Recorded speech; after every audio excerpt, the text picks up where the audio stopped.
Hello, everybody. Welcome back to another episode of Ark Survival. Welcome back to Ark Survival Evolved. And today we're gonna be reading an episode. Today we're gonna be reading Rockwell's notes. And before I butcher any more pronunciations, let's get on with it. Okay. But yes, actually, before I begin, let us remember what happened last time we met Sir Edmund Rockwell. He accompanied Gaius Nerva into the tech cave, and I believe he was left alone in the Starlit Sanctuary, as he called it, where you would find the Overseer. So this is what happens when he fiddles around with everything that's happening, but with the controls. Just like we did back when I cheated my way through the tech cave. But anyway, that's neither here or there. Let us begin. Confound those confusing contraptions. Despite my best efforts, I couldn't make neither heads nor tails of the consoles I found in that starlit sanctuary. If only I still had the jittery, spectacled assistant of mine from all those years ago. What was his name? Gerard? The one that loved tinkering with the devices we'd salvaged from the arms of the island's less fortunate inhabitants. Good lad. The inscriptions he found on the inside of those little trinkets were where I first saw the word Ark, as I recall. Shame about the incident with the Compsognathus. Those are the compies. Let's call them compies. If I still had the services, perhaps I'd never be in this desert. Oh well. Stiff upper lip, Rockwell. Make the best of it. He was also absolutely livid because he felt betrayed from Helena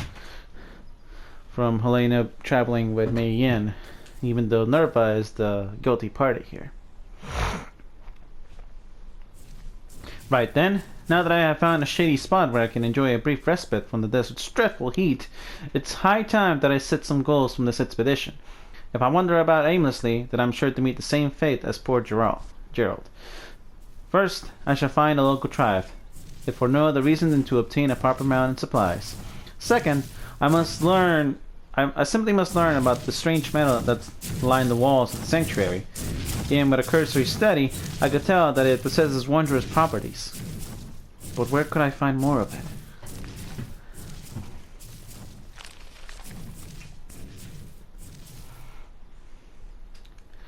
I must say, nothing reminds a man of his own mortality like a desolate wasteland. As a strapping young lad, I could have survived alone in this desert for years. Why, on one occasion, I fought off a Bengal tiger with naught but an empty flask and my favorite pipe. But this makeshift spear, the beast of this land could never have a prayer. Yet in my old age, I can feel this sun sapping my strength with every minute I spend under its unforgiving gaze. Each day, I cover less ground than the day before. I must find civilization soon, no matter how primitive. Without the right tools and supplies, I fear that this expedition might be incredibly short-lived.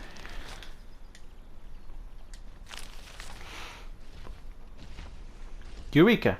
At last I have found signs of human life. This afternoon I came across a fresh series of footprints, some from humans and some from what I assume are large beasts of burden. I cannot be sure who made them, or how civilized they may be, but neither can I afford to be too particular in my choice of saviors. Whoever they are, I must track them down immediately.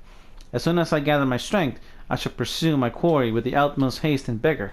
The tale of the brilliant and impeccably groomed Sir Edmund Rockwell shall not end this day.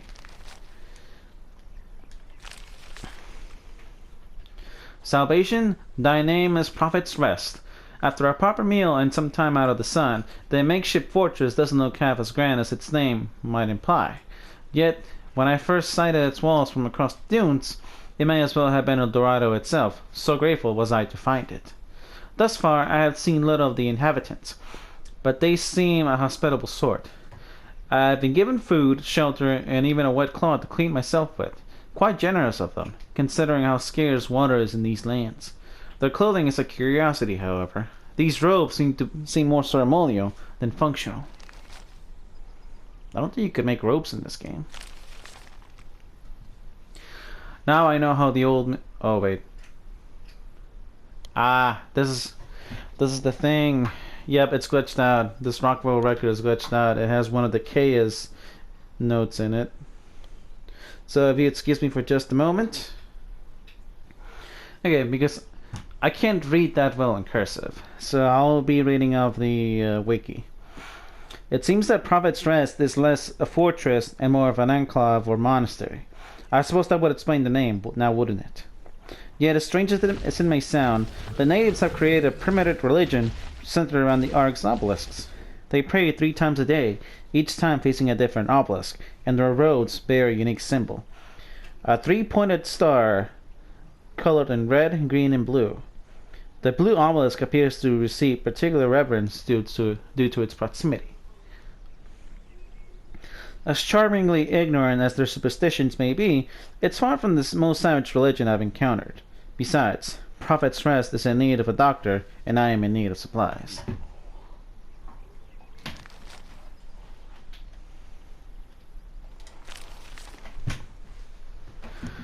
I have discovered why Prophet's Rest is so generous with their water. The well at the edge of the compound is built directly on top of what the locals call a water vein. An endless supply of water that bubbles up from beneath the earth. Its existence is a minor miracle, though compared to what I saw in the Starlit Sanctuary, minor is the operative word. I suppose this ark must be floating among the stars, just as the island was. What an extraordinary thought! I cannot fathom how such a thing is possible, but that remarkable metal must be at the heart of it. I am certain.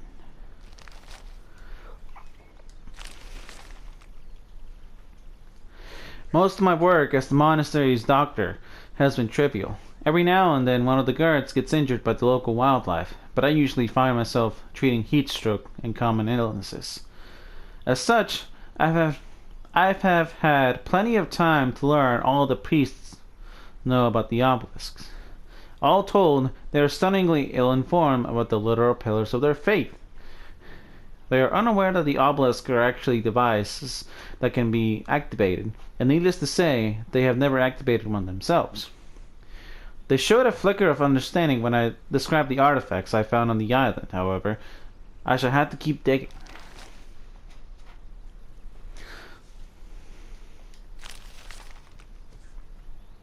Okay, I can't read that, and it's not captioned, so let's do this again. Unbelievable. Have these idol-worshipping ninnies replaced all their common sense and blind devotion? Have years of oppressive heat completely addled their brains? I was finally allowed to see the monastery's inner sanctum, and lo and behold, there they were. Sitting upon an altar before a flock of protesting primitives were these glowing artifacts, just like the ones I had found in the caverns beneath the island. Yet instead of making use of them, or even studying them, these half-wits are praying to them. The value of those artifacts is completely lost on these simpletons. Sacred relics, indeed. So basically, this group of people doesn't realize how the true power of these obelisks, and much less the artifacts.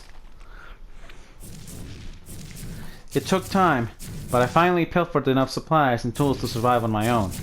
Loading them onto these camel-like beasts of burden was laborious, but the real trial was absconding with these artifacts.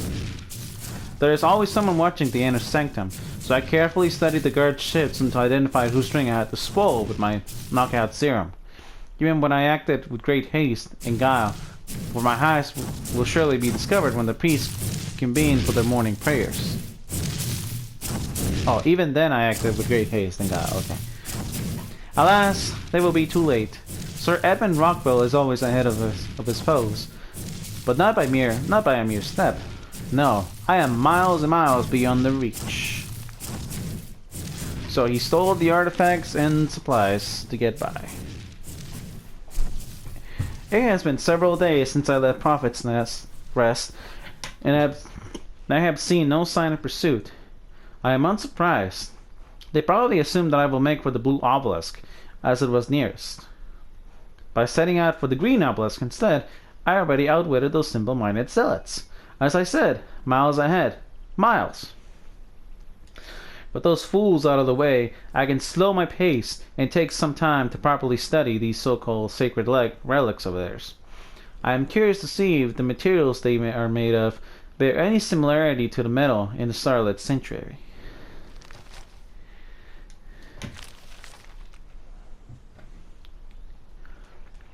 The obelisk is reacting to the presence of the artifacts with even more intensity than I expected.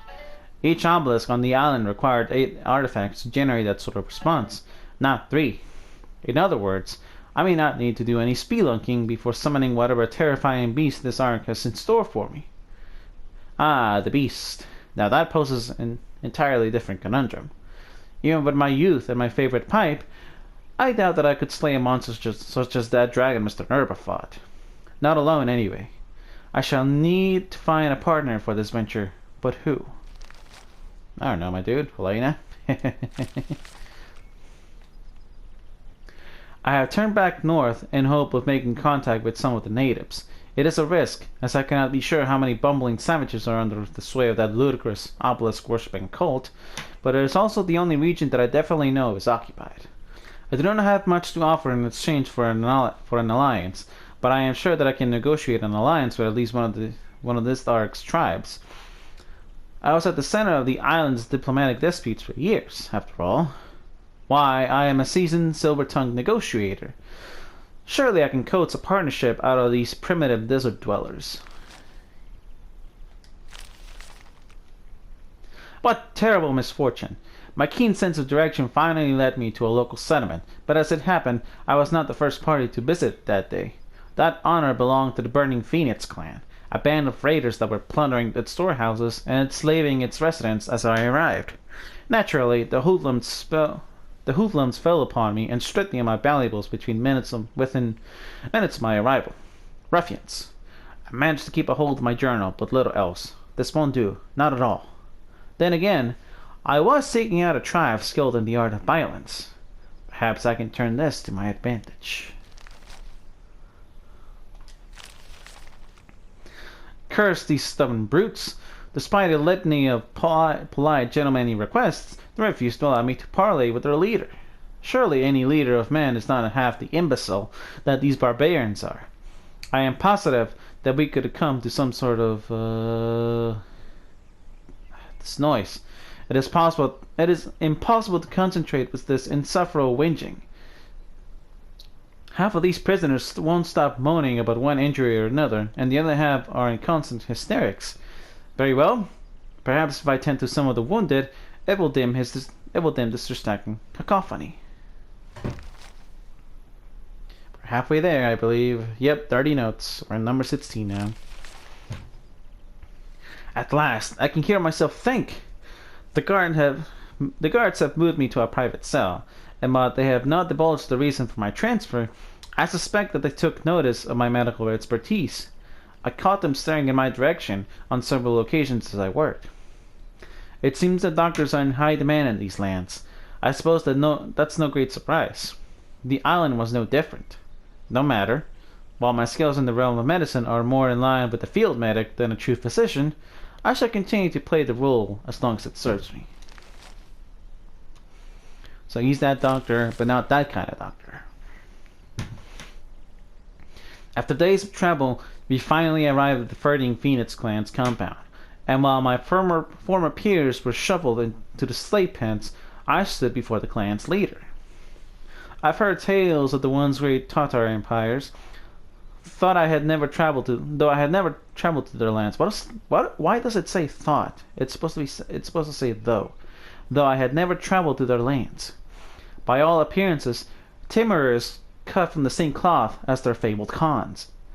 He was at once imperious and casual, questioning me with the impatience from a throne of hide and bone. So he's a Khan. So I believe they're Mongols? They're Mongolian raiders?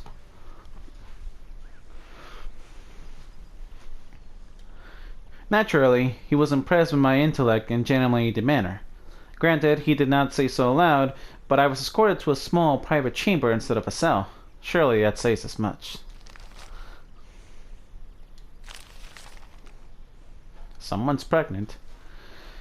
I have been pondering why Timur required the services of a doctor. He seemed to be in excellent health, and I had seen no patient since I arrived. Well, now I shall ponder no longer. Timur has a wife, and she's with child. I suppose that even bloodthirsty raiders can fall in love, or at the very least desire a family. The whole affair would be rather quaint were I not expected to care for the woman and deliver the child. Should either the child or the mother die during birth, I fear that I will follow them in short order. Oh boy. Well, considering the number of the notes I collected, I assume he lives. Nasrin is quite different from her husband. She is a timid little flower of a woman, or rather, she would be if she were not many months pregnant. I am still undecided as to whether my timing is impeccable or unfortunate. A few weeks from now, Timur may have no need of a doctor, but as it stands, I have been thrust into an unfamiliar scenario with scant time to prepare it.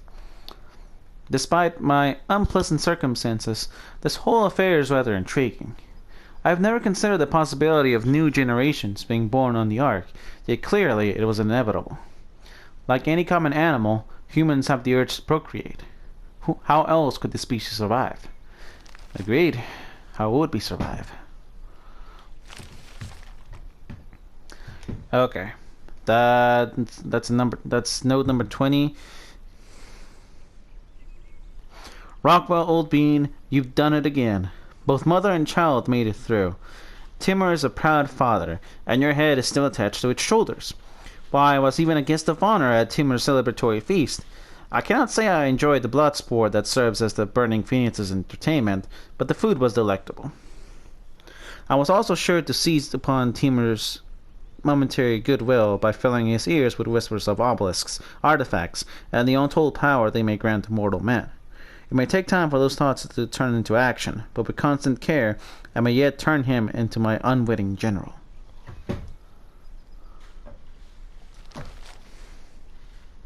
Number 21.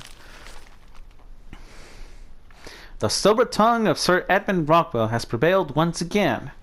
After spending far too long watching the burning Phoenix enslave and decimate hapless caravans and villages, I have convinced Timur to test his might against the guardian of the obelisk. I admit, I am somewhat anxious. Timur is not the commander that Mr. Nerva was, and should he fail, I shall fall with him. Yet, I have little choice, and the rewards of success are worth the risk. The obelisks, the starlit sanctuary, and that precious ore shall be the foundation of my legacy as a scientist, gentleman, and explorer. I am sure of it. I found it. I really found it. Raw, untainted samples of that same mysterious ore from the sanctuary. That fearsome beast must have been guarding it. Thank the heavens for Timur and his berserk savagery.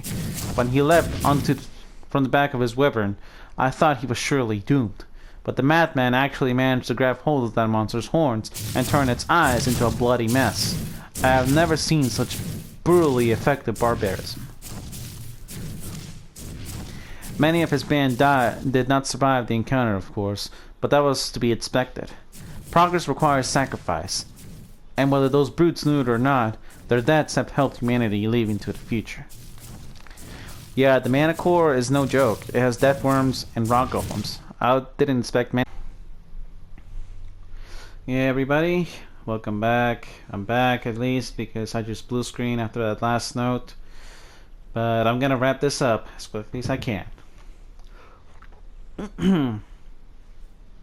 This ore is simply extraordinary. It is warm to the touch, even during these cold desert nights, and it poses as though it has its own heartbeat. It is at once light and more sturdy than any natural material I have encountered. The uses one could find for such a substance, I shall have to name it at some point. What would do? Rockwellium? Edmonium? A dilemma for another time. For now, I have more pressing matters. Timur and his burning Phoenix savages have played their part, and I cannot remain in their custody. It is time for the great warrior chief to receive his just reward.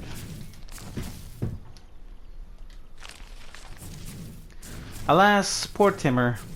He was so focused on celebrating his victory over one foe that he never saw his greatest threat. Now he lies beneath that severed head of the beast he vanquished, eyes bulging and blood seeping from his open mouth. At least that is how I imagined him. I did not stay to admire my handiwork. As soon as the first group of burning Phoenix warriors succumbed to their poisoned feast, I stole away into the night, Edmonium and Artifact to tow. Perhaps these ruffians serves these ruffians right, I say. They never did treat me with the propriety that a gentleman and scholar than my caliber deserves. This desert is better off without them.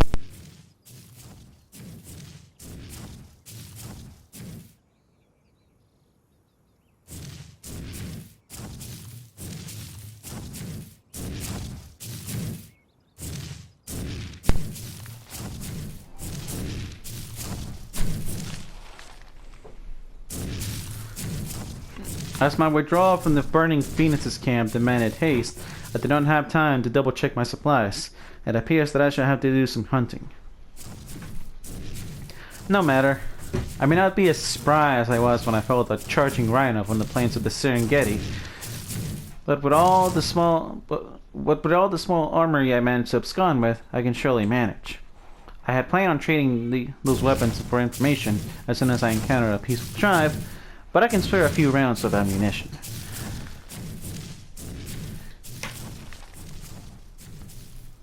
Despite my limited equipment, I have managed to run into some initial tests on the Edmonium.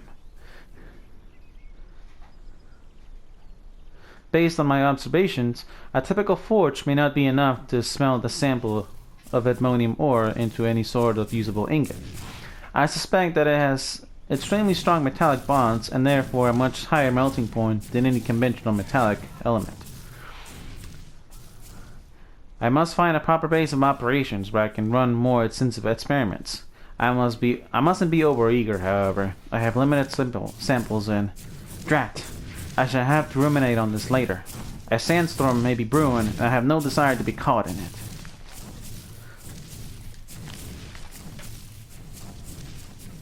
Confounded weather. Not only did that sandstorm separate me from my steed, but when it cleared, I was beset upon by none other than the traitorous Miss Walker herself. Ah, so that's Sylvana. Gorgeous. Oh, she put on quite the act, spouting all sorts of nonsense about how good it was to see me. Rubbish. I see right through her ruse. I am certain that she is after my Edmonium. The only reason she has not simply looted it off my corpse is that she requires my superior intellect to understand it. But two can play a desk game, Miss Walker. I can fill the role of the benign old scientist for a time, but I shall not be betrayed again. So he reunites with Helena, and it is not what he had hoped. I am glad that I possessed the foresight to hide my presence from Miss Walker after her capture on the island. She clearly believes that I never learned of her betrayal. By cunningly taking advantage of this fact, I have managed to completely deceive the deceiver. The grim old bat she travels with is another matter. I often catch her glaring in my direction, her eyes sharp and mistrusting. If I could, I would deal with her as I dealt with Timur, but I fear she is far too observant. For now, I must maintain any deception as best as I can.